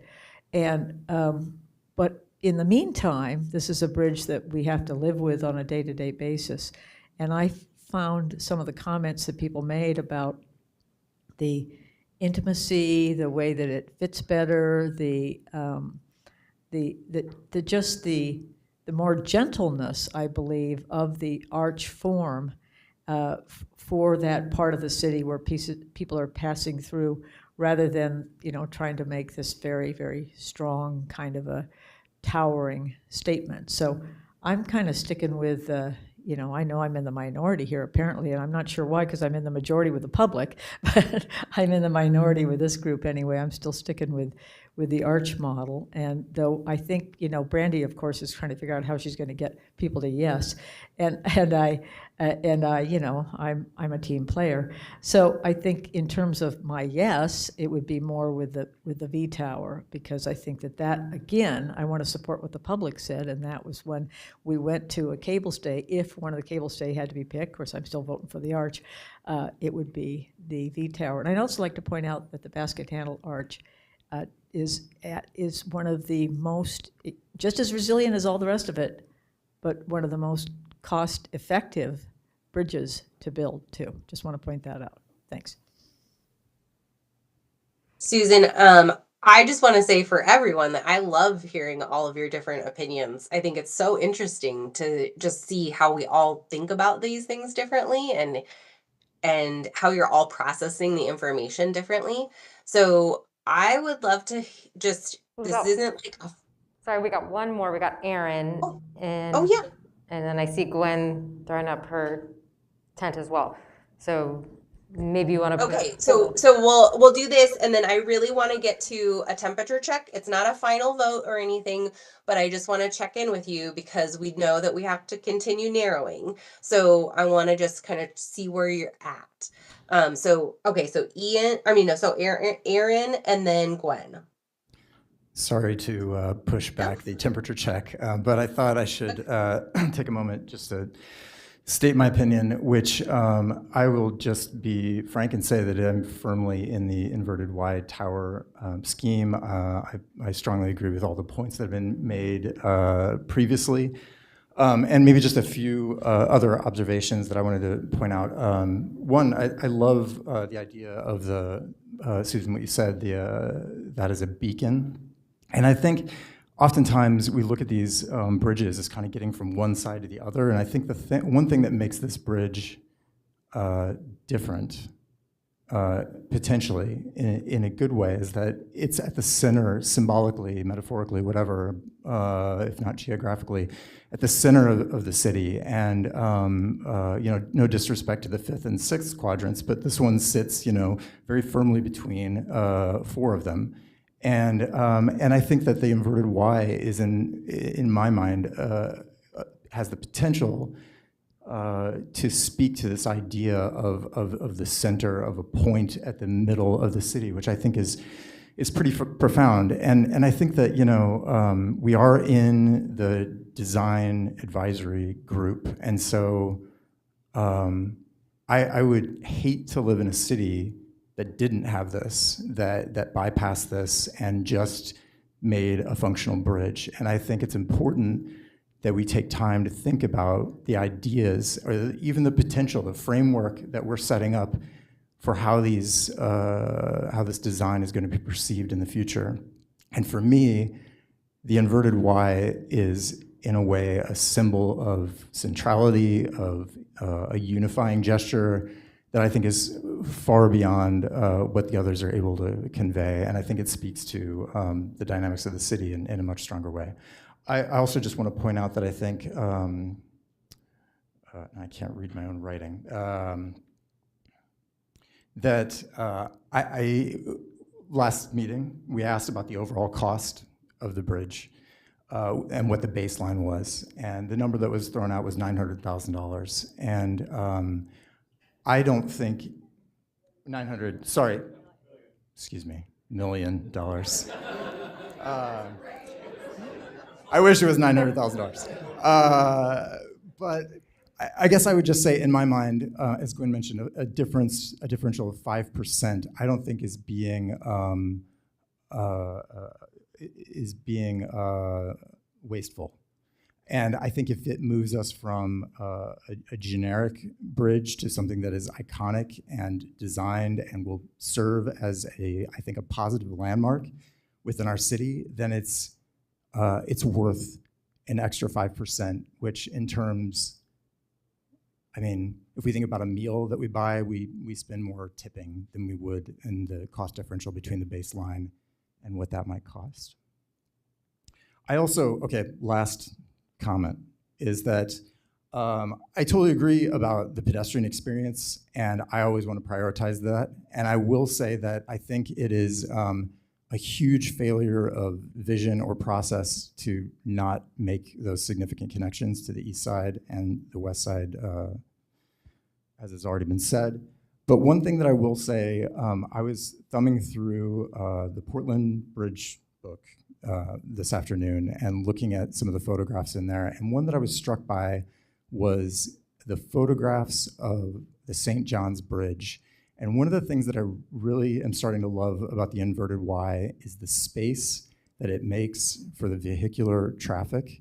And in my mind, I think there's a strong connection that could be made to the kind of charged quality of that space in there that recalls, I think, what we love in some ways about the St. John's Bridge and the Gothic arches, both above and below deck. And that may be a bit of a stretch, but I do think there's something really valuable to that experience that I think would be positive to vehicular traffic. Maybe that's all. Thanks, Aaron. All right, Gwen.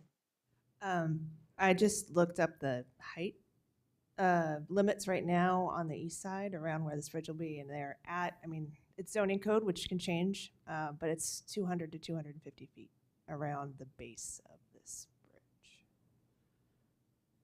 So you're saying the current buildings are at the height capacity? That is the height cap in this area. There are parts of the central city where you can go up to 460 feet, but this is not one of them right now.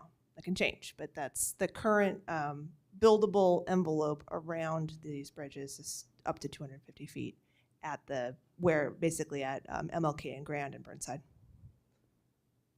Okay, great, thanks. Okay.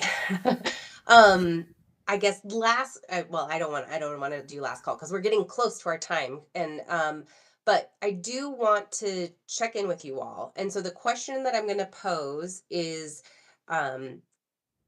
sorry, I see myself like 100 times. Is would you support moving forward with, and then I'm going to ask you each of the 4 remaining options. And so we have a thumbs up, and I think there's a slide in here somewhere. A thumbs up, which is I strongly support this, or I strongly agree. A middle sideways thumb, which means I can live with it.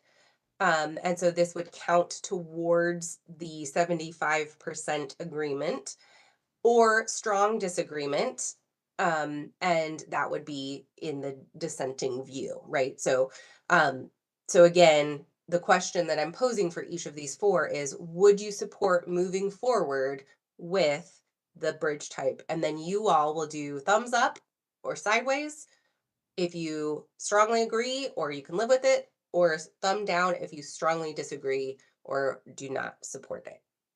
Any questions about the process before we do this? And I'd just like to do, quickly run through it. Valerie? Just to clarify, after we go through this vote for each of the options, is it possible that we're still going to be left with all 4 of the remaining options? Okay. Yeah, Great. I mean, it's mostly just a temperature check to see where you're all at. Because if you're all like, no, I don't want to move forward that one, then I think we can have that conversation and then confirm that if there's something you don't want to move forward, then I'll want to confirm that with you with a final vote. So how you do your temperature check now isn't a final vote. Okay, so let's do it. Let's see how you're feeling. So everyone please in the room, please help me out here. So I'm looking for 14, either thumbs up or sideways, to move something forward. So would you support moving forward the basket handle? So okay, so I see 1 sideways, 2, 3, 4, 5, 6, 7, 8, 9. I see 9 sideways or up. Does that count? Can you do it again? I saw Okay, 14. everybody hold them up. I'm gonna count, and you can all QC me. The side is a yes, more or less. So I'm gonna go one. I'm gonna count yeses as 1, 2, 3, 4, 5, 6, 7, 8, 9, 10. Okay, great. So I missed Ed. Got 11. Thank you for the QC. Okay, 11 out of 18. So again, this is not a final vote. So moving on to the braced basket handle, would you, did I get these wrong? You just did basket. So unbraced vertical arch.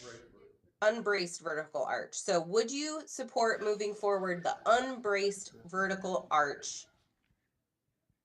I'll start on this side. 1, 2, 3. Okay, wow, 3. Okay. Thank you. Okay, and then would you support moving forward the V tower? So would you support moving forward the V tower? 1, 2, 3, 4, 5, 6, 7, 8, 9, 10, 11, 12, 13, 14, 15. Okay, 15. Okay. Last one. Would you support moving forward with the inverted Y? 1, 2, 3, 4, 5, 6, 7, 8, 9, 10, 11, 12, 13, 14, 15, 16. Okay, 16. Okay, awesome. Thank you all for doing that. Thank you, Cassie, for counting. So I'd like to talk about the unbraced vertical arch, which got 3 out of 18. And so what I'm proposing is that we remove that from further discussion. So again, thumbs up if you're okay removing that from further discussion. Sideways if you can live with it being removed, or down if you absolutely do not want it removed from further discussion. So again, are we okay removing the unbraced vertical from the table? We're taking it away. 1, 2, 3, 4, 5, 6, 7, 8, 9, 10, 11, 12, 13, 14, 15, 16, 17, 18. Oh my gosh, wow. Unanimous. Okay, we unanimously removed the unbraced vertical arch. So, good job. Gold star, everyone. So unanimous. Okay, so then I'd like to talk about the basket handle arch, which had 10 out of 18. I'm wondering if you want to just, if there's 11. anything we should talk 11. about. 11. Oh, 11. Correct. Sorry. 11. Yes, you're right.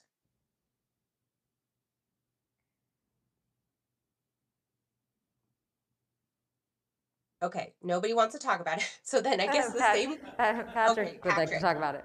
Okay.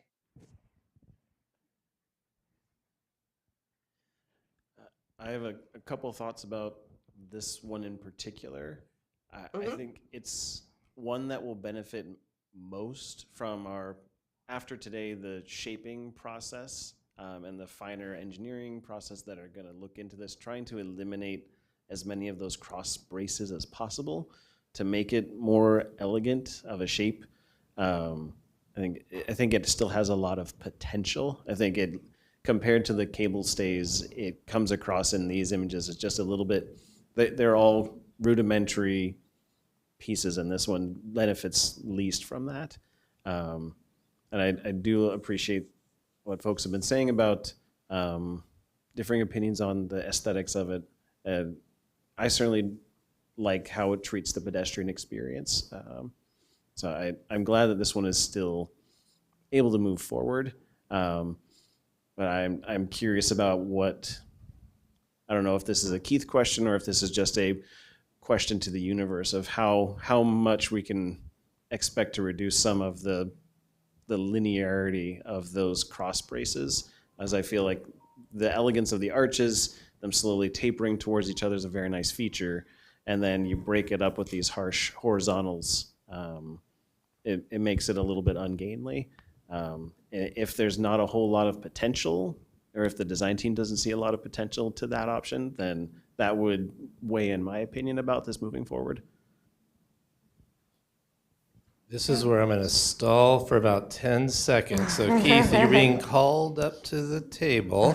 I will say this, and because we've talked about this quite a bit, and Keith has mentioned this in all these options, that these are rudimentary figures at this point. One of the objectives is to go in and refine, and that's one of the potential refinements that are going to be looked at. How successful we would be depends on a lot of other factors, but it's certainly looked at. So the question that you can answer more correctly is the attempt to refine the number of the braces for the basket handle. Yeah, well, while I'm not in a design meeting, I'm going to say I'm going to get rid of the lowest one, but somebody else may disagree with me. Well, in truth, what these are models of the generic schemes as they were handed to us. So we've made no adjustments. So there is a refinement process that will go on with all of them. I mean, the issue is, through experience, which ones do I believe will, can rationally be shaped and which ones can't. So, I think there are things that can be done, but as I previously said, the bracing is something we will look at, and there's not enough hours in the world for us to sit and discuss the bracing because there are a million options. So, we'll look at it. And Okay, Brandy, next I had Fred, Ed, and then Susan. Okay, Fred. Thank you. Just briefly, I think we owe it to the public and the public opinion that we continue to consider the braced basket handled arch, unless we want to make a final decision tonight, which I don't think we're ready to, because there's other information that's being requested. So I can't see us eliminating both of the tied arch alternatives tonight. Okay, thanks, Fred. I just want to confirm what information I heard maybe some desire to see some nice looking examples of arches. What other information? I just want to make sure that we get that noted.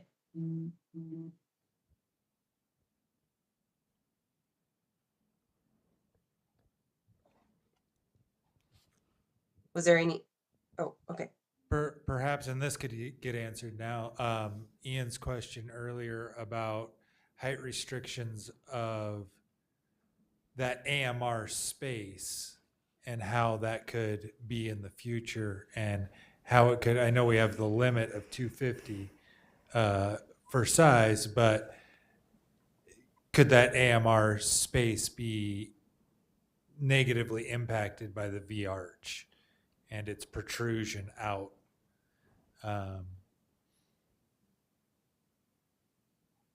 Okay, thanks, Gabe.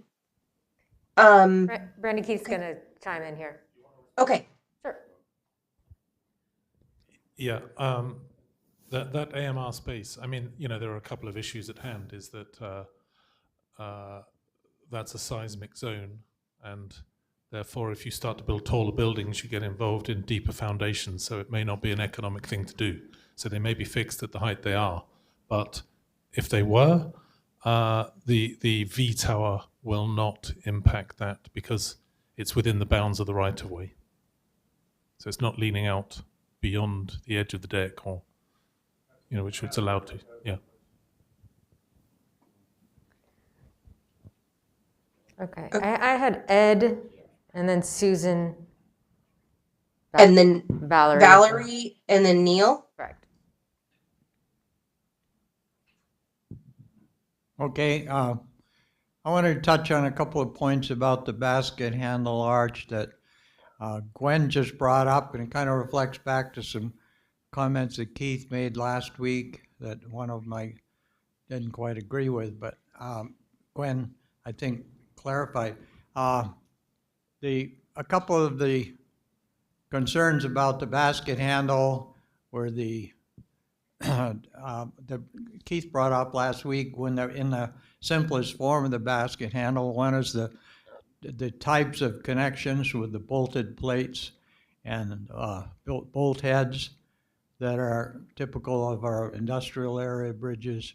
And the other is the choice of the weathering steel for the material.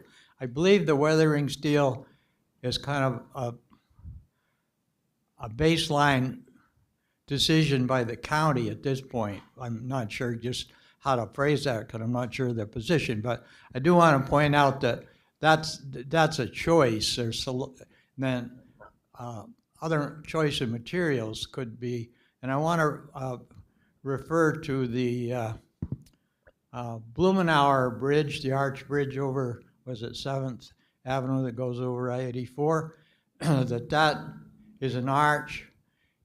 I believe that some of the splices were welded in place.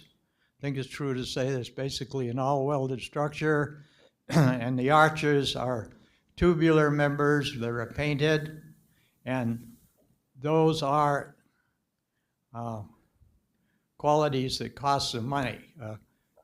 Painting the bridge because of maintenance costs down the road, and welding, as Gwen mentioned, is certainly feasible. I've worked on a lot of welded steel bridges, and it can be done, but it's a matter of cost. It's a little more costly, a little more difficult, especially in a wet climate where there's a problem with quality control of trying to weld in bad weather. So the industry just doesn't try to do that for big bridges because it's not economical, but it can be done. It's just an extra cost feature, and I could see, for instance, designing an arch with all welded joints that might push the cost up, but it would put from what's now the least expensive option up into more equal to some of the others. So my point is that there are some choices made there for materials and methods of construction that could be made that could raise the price somewhat, but might make the bridge a basket handle arch a little more attractive and a little more modern looking than some of our older steel bridges that definitely are industrial era. So thanks to Gwen for pursuing those points and bringing them up again, because I think they're valid. Thanks, Ed. All right, so Susan, then Valerie. Uh-oh, I see a few more. I'm guessing that we're not going to take a final vote tonight because I see lots of tents have gone up since I saw the full room. So let me just pause right here. So I see Jason, sorry, I lost the room. Oh, there we go. Thank you. I see Jason and Patty. Okay. So Okay. I have what I have is Susan and then Valerie and then Neil and then Gwen took her tent down. Okay. Jason and then Patty. and then Patty Okay. and Jason. Okay. All right. Susan, then Valerie. Neil. Sorry. Oh, sorry. Susan, then Neil. Yeah, thank you. I just want to echo what Fred said, that I think, again, I want to support the public's opinion here, which was 54% of the public preferred an arch. I can't imagine that we're going to remove both of the arches tonight, especially when I think the basket weave is pretty modern in itself. I don't think we have one of those in Portland. And I just want to continue this conversation around reminding us about the money element. With the very first time that we met, not that one, not that slide. You don't have to put that slide up about the cost overruns. It more had to do with how much money was actually available to build the bridge in the first place. And there wasn't enough money yet. I mean, that a lot of it was going to come from the vehicle registrations. And if you guys remembered, I made a quip about how wouldn't it be wonderful if we actually started getting people to register their vehicles in Portland, then we'd have more money for the bridge. But that aside, I'd like to just point out that we still don't have enough money to build the bridge, and that this bridge is pretty essential. So when I talk about money, it's not so much to get into an argument about how, well, 5% of 900 million, what's that anyway? It's that we don't have the 900 million. I mean, that we need to be moving forward with this project. This is kind of an urgent project. So I continue to say that cost does matter. Thanks. Okay, thanks, Susan. Neil? Just to follow up on the previous comment, and Valerie, thanks for ceding your time to me. That was pretty sweet. When we first started this, I think the second meeting in our previous committee, I asked how this is going to be funded. And there really isn't an answer to that. I came to the conclusion that big projects like this are funded at the onset, kind of on a wing and a prayer. You have to get this much money from this organization or this municipality before this person will do this, and before that, then the state, and then the Fed. And evidently, it's just somehow all magically comes together at the end. I don't really know. So, but that's not our purview. And that really wasn't my question. My question was, before we decide, we have a pretty clear idea what these different options would cost. What hasn't really been explained and really drilled down to is the maintenance cost. What are the maintenance costs on these different options, or is there any difference in maintenance costs after 25 years or 50 years or 75 or 100 years? There's got to be a fairly significant difference in ongoing maintenance costs, and that should be part of our decision. Okay, great. Thanks, Neil. So maintenance cost, I hear, is a question. Okay, so Valerie, and then Jason, and then Patty. Yeah, so information, it sounds like we're not going to get rid of both arch options tonight. Good. But information I would want moving forward, especially because the inverted Y tower has become incredibly popular tonight. I want to see more of the public comments regarding the Y tower, and I mean, I would also like to see for the brace basket handle just more of what the public had to say. I would hate for their voice to not be taken into full account. Okay, great. Sorry, I just want to clarify. You said Y tower. Did you mean the V tie or inverted Y? Inverted Y. Okay. I just want to echo what Neil said, which I also said earlier today, which is that maintenance costs are really key when we're looking not just at the establishment costs, but at the long-term costs of the bridge. And secondarily, I think something that might be helpful as we look between the brace basket handle, the V, and the inverted Y towers would be potentially views from, say, the yard or MLK5 of the bridge. We're talking about their proximity, and we're talking about how they respond to those buildings.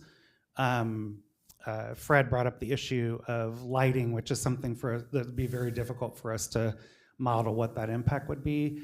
But being able to see the visual impact of those bridges from those buildings, we really haven't had that vantage point. It's all been street level or flyover.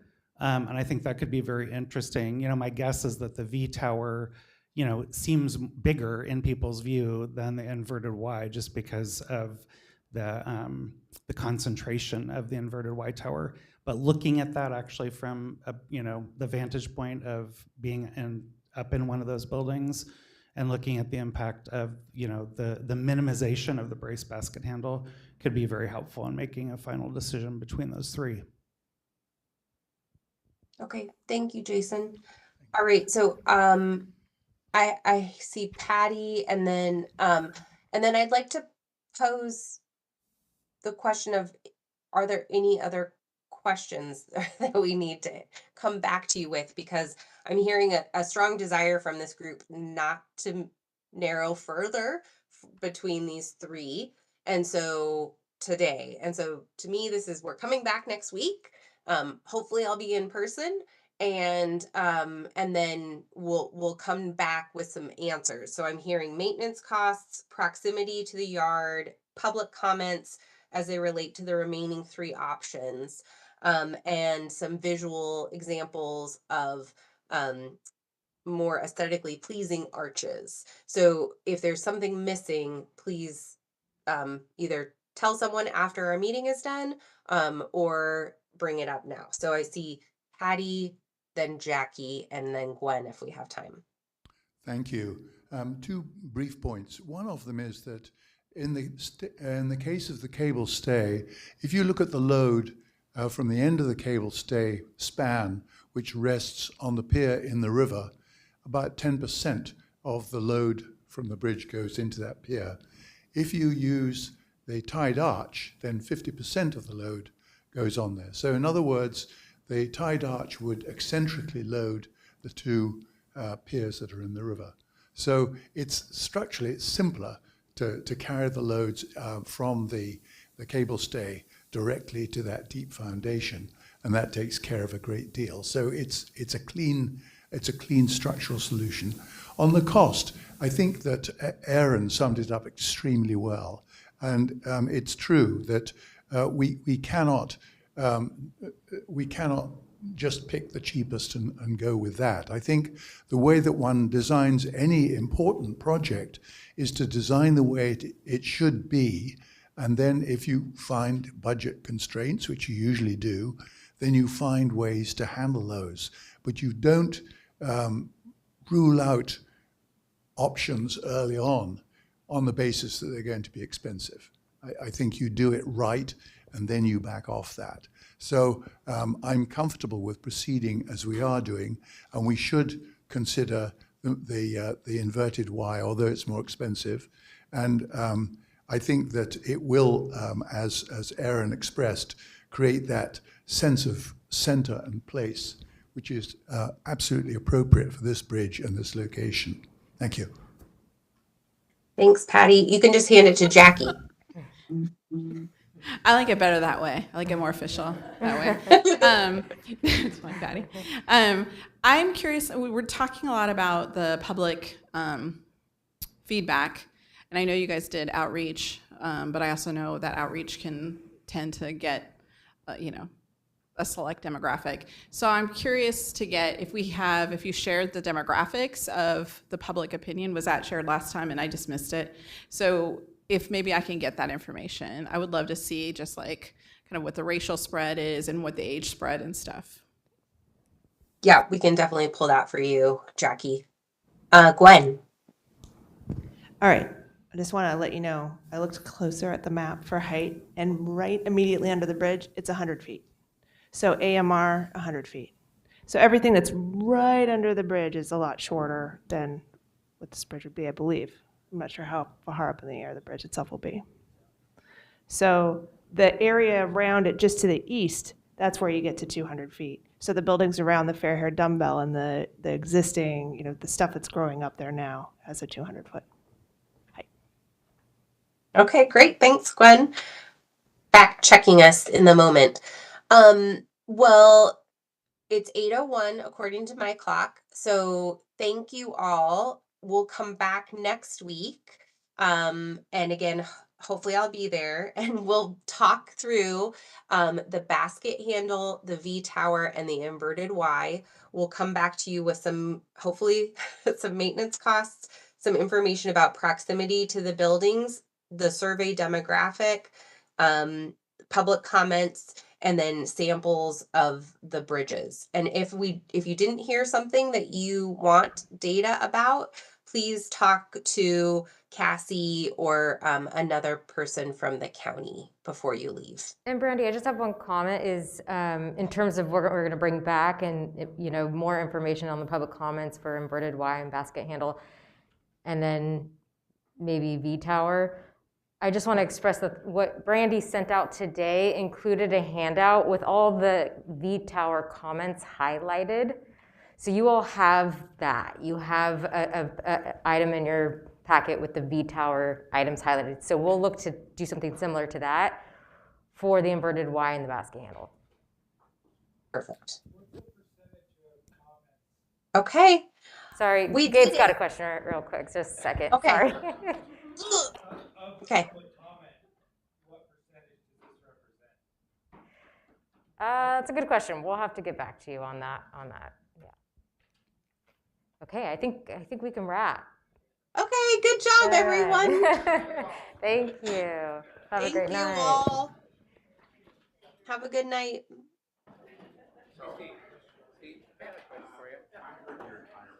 See, this comes under the category of, I don't need to